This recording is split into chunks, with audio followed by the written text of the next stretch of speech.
ನಮಸ್ಕಾರ ವೀಕ್ಷಕರೇ, ನೀವು ನೋಡ್ತಾ ಇದ್ದೀರಾ HCN ನ್ಯೂಸ್.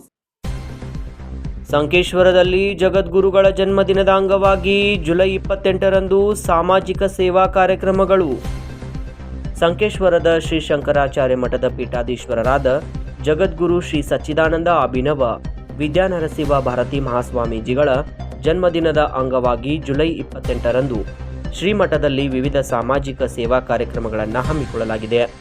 ಈ ಕುರಿತು ನಡೆದ ಸುದ್ದಿಗೋಷ್ಠಿಯಲ್ಲಿ ಮಾಹಿತಿ ನೀಡಿದ ಶ್ರೀಮಠದ ಉತ್ತರಾಧಿಕಾರಿಗಳಾದ ಶ್ರೀ ಶಂಕರ್ ಭಾರತಿ ಮಹಾಸ್ವಾಮೀಜಿಯವರು ಮಾತನಾಡಿ, ಆಯೋಜಿಸಿರುವ ಉಚಿತ ಆರೋಗ್ಯ ಶಿಬಿರದಲ್ಲಿ ಸಾರ್ವಜನಿಕರು ಹೆಚ್ಚಿನ ಸಂಖ್ಯೆಯಲ್ಲಿ ಭಾಗವಹಿಸಿ ಇದರ ಸದುಪಯೋಗವನ್ನು पडेದುಕೊಳ್ಳಬೇಕೆಂದು ಮನವಿ ಮಾಡಿದರು. शंकराचार्य सच्चिदानंद अभिनव विद्यानिरसिंह भारती यांचा 28 जुलैला 68वा वाढदिवस येतोय. त्यानिमित्ताने आरोग्य शिबिर आणि गरजू विद्यार्थ्यांसाठी वह्यांचं वाटप हा कार्यक्रम आपण आयोजित केला आहे. आरोग्य शिबिरामध्ये नेत्ररोग आणि हाडांचे तज्ज्ञ याच्यात सहभागी होणार आहे. ज्यांना डोळ्याचे प्रॉब्लेम वेगळ्या प्रकारचे आहेत त्यांनी, तसंच ज्यांना हाडाचे प्रॉब्लेम आहे त्यांनी या सगळ्याचा लाभ घ्यायचा आहे. सोबतच एक अभिनव अशी आत्तापर्यंत तुला म्हटलं तर धार्मिक दृष्टीने वेगवेगळ्या वस्तूंची, धान्यांची, अन्नांची तुला होते, पण यावेळेस आपण गरजू विद्यार्थ्यांना विद्यादानाच्या अनुषंगाने आवश्यक असलेलं वह्यांचं दान द्यायचं असं ठरवलं.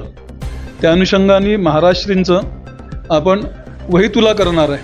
कदाचित वही तुला ही आत्तापर्यंतच्या तुलादानामधली पहिली तुलादान असणार आहे या भारताच्या पाठीवर.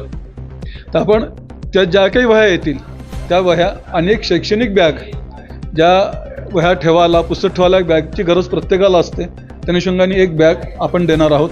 हा या कार्यक्रमाची रूपरेषा आहे. आणि 28 तारखेला होणाऱ्या कार्यक्रमामध्ये संकेश्वरामधील सगळ्या समाजाने, बंधुभगिनींनी, विद्यार्थ्यांनी सहभागी व्हायचा असं मठातर्फे मी आवाहन करतोय.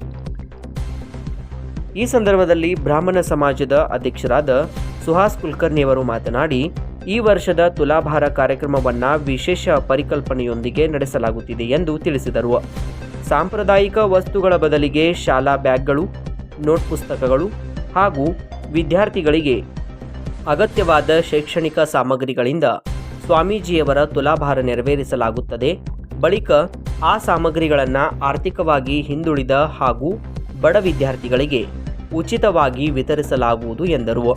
जण वेगवेगळ्या प्रकारचे तुलादान करतात, परंतु महाराजांची, शंकराचार्यांची अशी इच्छा आहे की तुलादान हे वह्या आणि बॅग, मुलांना बॅग याचं व्हावं. यासाठी त्यांनी गरजू विद्यार्थ्यांना जे वह्या द्यायच्या आहेत आपण त्या वह्याचं तुलादान आपण करणार आहोत. त्या दिवशी साधारणपणे काय 800, 1000, 1100 जे गव्हर्मेंट स्कूलचे जे विद्यार्थी होतील त्या सगळ्यांना एक वह्या मठातर्फे देणार होतो.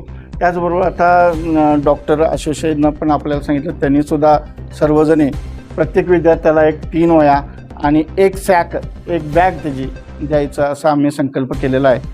ಇದೇ ದಿನ ಬೃಹತ್ ಉಚಿತ ಆರೋಗ್ಯ ತಪಾಸಣಾ ಶಿಬಿರವು ನಡೆಯಲಿದೆ. ವಿವಿಧ ಕಾಯಿಲೆಗಳ ತಜ್ಞ ವೈದ್ಯರು ಭಾಗವಹಿಸಿ ಸಾರ್ವಜನಿಕರ ಆರೋಗ್ಯ ತಪಾಸಣೆ ನಡೆಸಲಿದ್ದು, ಅಗತ್ಯ ವೈದ್ಯಕೀಯ ಸಲಹೆ ಹಾಗೂ ಚಿಕಿತ್ಸೆಯ ಕುರಿತು ಮಾರ್ಗದರ್ಶನ ನೀಡಲಿದ್ದಾರೆ. ಜೊತೆಗೆ ರಕ್ತದಾನ ಶಿಬಿರವು ಆಯೋಜಿಸಲಾಗಿದ್ದು, ಸಾರ್ವಜನಿಕರು ಹೆಚ್ಚಿನ ಸಂಖ್ಯೆಯಲ್ಲಿ ಭಾಗವಹಿಸುವಂತೆ ವೈದ್ಯರು ಮನವಿ ಮಾಡಿದರು. ಡೊನೇಷನ್ ಕ್ಯಾಂಪ್ ಅನ್ನು ಮಾಡಿ ಸುಮಾರು 1000ಕ್ಕಿಂತ ಹೆಚ್ಚು ಬ್ಲಡ್ ಡೊನೇಷನ್ ಯೂನಿಟನ್ನು ಮಾಡಬೇಕಂತ ಒಂದು ಇಚ್ಛೆಯನ್ನು ಹೊಂದಿದ್ದೇವೆ. ಅದರ ಕೂಡ ಆಪ್ಥಾಲ್ಮಾಲಜಿ ಅಂದರೆ ಕಣ್ಣಿನ ಚಿಕಿತ್ಸೆಯನ್ನು ಕೂಡ ಮಾಡಿ ಸುಮಾರು 2-3 ಡಾಕ್ಟರ್ಗಳು ಬರ್ತಾ ಇದ್ದಾರೆ. ಅದರ ಕೂಡ ಆರ್ಥೋಪೆಡಿಕ್, ಯಾವುದಾದ್ರು ಮೂಳೆ ಮತ್ತು ಸಂಧಿಗಳ ತೊಂದರೆ ಇದ್ದವರು, ಬೋನಿನ ತೊಂದರೆ ಇದ್ದವ್ರಿಗೆ ಅದು ಕೂಡ ಒಂದು ಕ್ಯಾಂಪನ್ನು ನೆರವೇರಿಸ್ತಾ ಇದ್ದೇವೆ. ನಮಸ್ಕಾರ ಎಲ್ಲರಿಗೂ. ನಮ್ಮೂರ ಆರಾಧ್ಯ ದೇವವಾದ ಶಂಕರಲಿಂಗ ಮಠದ ಸ್ವಾಮಿಗಳ ಹುಟ್ಟುಹಬ್ಬ ಈ 28 ತಾರೀಕಿದೆ. ಸೊ ಅದಕ್ಕೆ ಇಲ್ಲಿ ಮಠದಲ್ಲಿ ಸುಮಾರು ಕಾರ್ಯಕ್ರಮ, ಅದರಲ್ಲಿ ತುಲಾಭಾರ ಹೊಂದಿದೆ. ಅದಕ್ಕೂ ನಾವು ಸಹಯೋಗ ಎಲ್ಲ ನಮ್ಮ ಡಾಕ್ಟರ್ ಅಸೋಸಿಯೇಷನ್ ಕಡೆಯಿಂದ ಕೊಡ್ತೇವೆ. ಹಾಗೆ ಆ ದಿವಸ ಬ್ಲಡ್ ಡೊನೇಷನ್ ಕ್ಯಾಂಪ್ ಹಾಗೂ ಐ ಚೆಕಪ್ ಮತ್ತು ಆರ್ಥೋ ಕ್ಯಾಂಪ್, ಇವು 3 ಕ್ಯಾಂಪನ್ನು, ಇವು ಹಲವಾರು ಕಾರ್ಯಕ್ರಮವನ್ನು ನಾವು ನಡೆಸೋದಾಗಿ ನಿರ್ಧರಿಸಿದ್ದೇವೆ. ಎಷ್ಟಾದಷ್ಟು ಎಲ್ಲರೂ ಇದಕ್ಕೆ ಸ್ಪಂದನೆ ನೀಡಬೇಕು. ಆ್ಯಂಡ್ ಇದನ್ನು ಭಾಳ ಸಕ್ಸಸ್ ಆಗಿ ಮಾಡೋಣ ಅಂತಂದರೆ ಬ್ಲಡ್ ಡೊನೇಷನ್ ನಮ್ಮ ತಲೆಯಲ್ಲಿ ಸುಮಾರು ಅಟ್ಲೀಸ್ಟ್ ಕರ್ಜಿಗಿ ಸರ್ ಹೇಳಿದಾಗೆ ಅಟ್ಲೀಸ್ಟ್ ಒಂದು 800 to 1000 ಯೂನಿಟ್ಸ್ ಸಂಗ್ರಹಿಸಬೇಕಂತ ಇದೆ. ಹೀಗೆ ನಾವು 2-3 ಬ್ಲಡ್ ಬ್ಯಾಂಕಿಗೆ ಕಾಂಟ್ಯಾಕ್ಟ್ ಮಾಡಿ ಅದನ್ನು ಒಂದು ಡಿಸಿಷನ್ ಮಾಡ್ತೇವೆ ಎಷ್ಟು ಬ್ಲಡ್ ಬ್ಯಾಂಕ್ಗಳು ಇಲ್ಲಿ ಬರಬೇಕಂತ. ಯಾಕಂದರೆ ಒಂದು ಬ್ಲಡ್ ಬ್ಯಾಂಕ್ ಸುಮಾರು ಒಂದು 300 ಮಟ್ಟ ಡೊನೇಟ್ ತೊಗೊತಾರೆ. ಸೊ ಅಟ್ಲೀಸ್ಟ್ 2-3 ಬ್ಲಡ್ ಬ್ಯಾಂಕಿಗೆ ನಾವು ಕರೆಸ್ತೇವೆ. ಹಾಗೆ ಆರ್ಥೋ ಹಾಗೂ ಆಪ್ಥೆಲ್ ಅಟ್ಲೀಸ್ಟ್ 2-3 ಡಾಕ್ಟರ್ಸ್ ಎಲ್ಲ ಈ 2 ಡಿಪಾರ್ಟ್ಮೆಂಟಿಂದ ಇಲ್ಲಿ ನಾವು ಕರೆಸ್ತೇವೆ.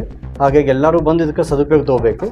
ಕ್ಯಾಂಪ್ದಲ್ಲಿ ಏನು ಪೇಷಂಟ್ಸ್ ಬರ್ತಾರೆ, ಆಪ್ಥೆಲ್ ಚೆಕಪ್ ಇಲ್ಲಿ ಆದಮೇಲೆ ಸೊ ಮುಂದೇನಾದರೂ ಅವ್ರಿಗೆ ಬೇಕಾಯಿತು, ಹಾಗೆ ಆರ್ಥೋ ಚೆಕಪ್ ಆದಮೇಲೆ ಮುಂದೇನಾದರೂ ಅವ್ರಿಗೆ ಎಕ್ಸ್ರೇ ಅದು ಬೇಕಾಯಿತು, ಎಲ್ಲನೂ ಇಲ್ಲಿ ಮಾಡೋಕ್ಕಾಗಲಿಲ್ಲ ಅಂದ್ರೂ ಮುಂದೆ ಆ ಆಸ್ಪತ್ರೆಗಳಿಗೆ ಹೋಗಿ ಅವ್ರು ಅದನ್ನು ಮಾಡ್ಕೊಂಡಾಗೂ ಒಂದು ಸ್ವಲ್ಪ ಅದರಲ್ಲಿ ಆದಷ್ಟು ಡಿಸ್ಕೌಂಟ್ ಮಾಡಿ ಅಂದರೆ ಮುಂದಿನ ಟ್ರೀಟ್ಮೆಂಟ್ಗೂ ಅವ್ರಿಗೆ ಅನುಕೂಲ ಆಗೋ ಹಾಗೆ ಮಾಡಬೇಕಂತ ನಿಯೋಜನೆ ಮಾಡ್ತಾರೆ. ಮಂದಾರ್ ಹಾವಳ್, ಡಾಕ್ಟರ್ ವಿಕಾಸ್ ಪಾಟೀಲ್, ಡಾಕ್ಟರ್ ಜಯಪ್ರಕಾಶ್ ಕರಜ್ಗಿ, ಮಲ್ಲಿಕಾರ್ಜುನ್ ಪಟನ್ಶೆಟ್ಟಿ, ಜಯಪ್ರಕಾಶ್ ಸಾವಂತ್, ಮುರಳಿ ಬಡಿಗೇರ್, ಗಣಪತಿ ಪಾಟೀಲ್ ಸೇರಿದಂತೆ ಹಲವು ಗಣ್ಯರು ಉಪಸ್ಥಿತರಿದ್ದರು. ಇಲ್ಲಿಗೆ ನಮ್ಮ ವಾರ್ತಾ ಪ್ರಸಾರ ಮುಕ್ತಾಯವಾಯಿತು. ಸ್ಥಳೀಯ ಸುದ್ದಿಗಳಿಗಾಗಿ ನೋಡ್ತಾ ಇರಿ HCN ನ್ಯೂಸ್.